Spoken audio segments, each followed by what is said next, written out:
Hey guys, welcome back to my channel. Thank you so much for clicking. If you're new to my channel, hi, I'm Kinkycurly African Real. You're welcome. So in today's video, I'm going to be relaxing my not so little sister's hair with dark and lovely anti-breakage no lie relaxer. She's 5 months post her last relaxer, and I'm going to show you guys a simple technique you can use to relax your hair such that your hair will still have texture and volume and body to it. So if you're someone in Ghana, you realize that mostly they don't relax well. They relax even the old one that has already been relaxed. So basically, we're going to correct that today. So in the relaxer box, it comes with instructions and a manual. You definitely want to pay attention to that and read it. And then the box comes with a relaxer base, a cream activator, a shampoo. It also comes with a step 4 treatment and a step 5 a step 5 oil moisturizer.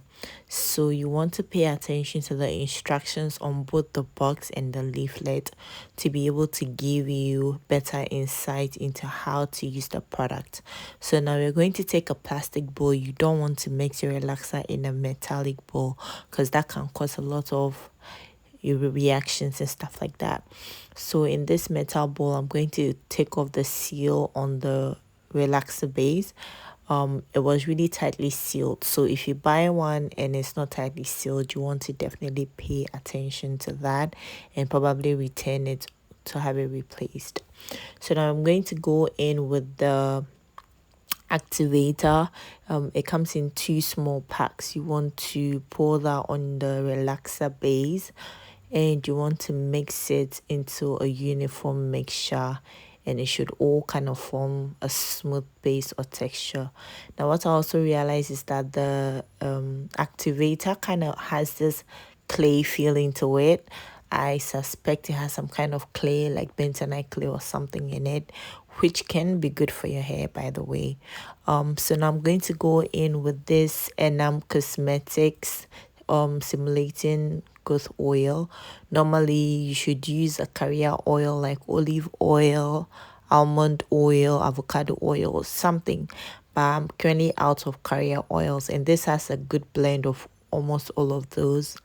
So I'm just going to give it a nice squeeze into my relaxer base and activator mix, and I'm just going to mix until I get a uniform paste or mixture.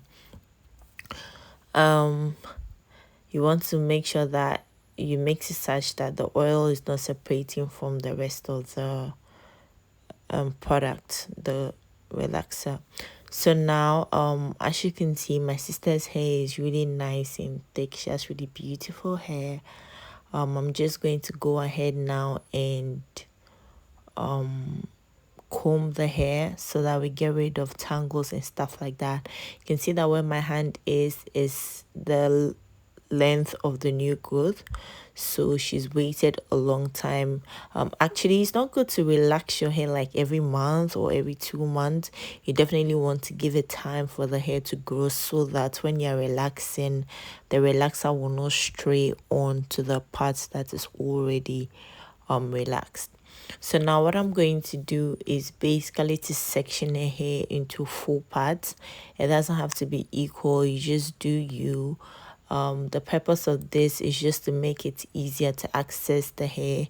And now I'm going to start at the part of the hair that is most coarse, and for my sister is in the middle of her head. It differs per person, so you just have to pay attention to that or do a quick experiment so you know where to begin from.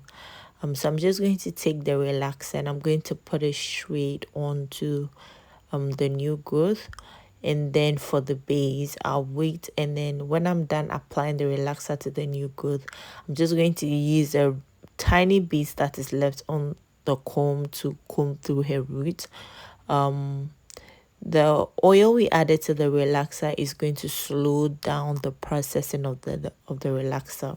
So you realize that normally when you use just the relaxer to relax your hair, you realize that you get kind of burning, scarring, itchiness and all of that. But when you do this process, the relaxer can basically stay in your hair for a bit longer, and it's slower, so it kind of like decreases the impact of the relaxer on your scalp and all of that. When you're done, you just want to make sure you comb through it, and in realize that the part of the hair I am holding currently is the part of the hair without any relaxer on it, because that part was previously relaxed. So I just put the relaxer on the part of the hair that is the new growth. So now we are just going to wash that out with the Design Essentials moisturizing shampoo, and I'm going to make a deep conditioner for hair with the Design Essentials conditioner and the step 4 treatment. I'm just going to the same plastic bowl, I'm just going to mix the step 4 and the Design Essentials conditioner with a little bit of the growth oil. This is just to moisturize and treat the hair, give it a nice moisture treatment. I'm just going to mix that together with the comb, because I can't find a little spatula for mixing, right? And I'm just going to spray her hair with a little bit of water. I'm just going to comb it through to make the hair damp and detangled. This is after rinsing out the relaxer. You can see her hair still has volume and texture to it already, and it's kind of still curly at the roots. So now all I'm doing is basically applying the deep conditioner to her strands from the almost the roots to the end of the hair. Now I want to pay particular attention to the end, because that's the part that are mostly out rubbing on your clothes, getting the friction, the dryness and all of that.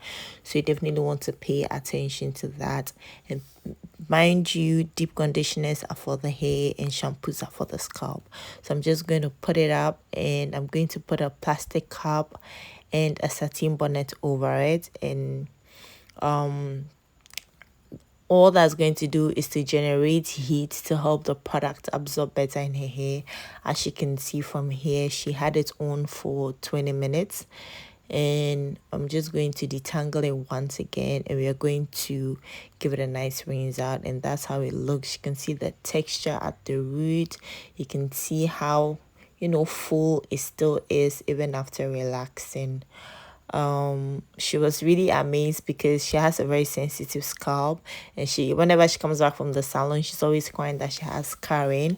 But today she didn't have any scarring. She literally sat down quietly through the whole process, which is new for her, trust me guys. Anyways, I'm just giving her a nice textured press right now. Unfortunately I don't have any brush for this because I'm not relaxed. I don't really use those, so I'm just going to go in with a medium sized or small tooth comb, and I'm just going to put the blow dryer on medium to high heat, and I'm just going to kind of put the heat directly at where I need it to be, focusing particularly on the root. And it just gives this nice full but straightened look and vibe to it. And she said she wanted a trim. She didn't really need it, but I just wanted to like give her hair a nice shape, so I just combed it out and I just gave her some kind of full trim, because my sister is stubborn. She wants what she wants, man.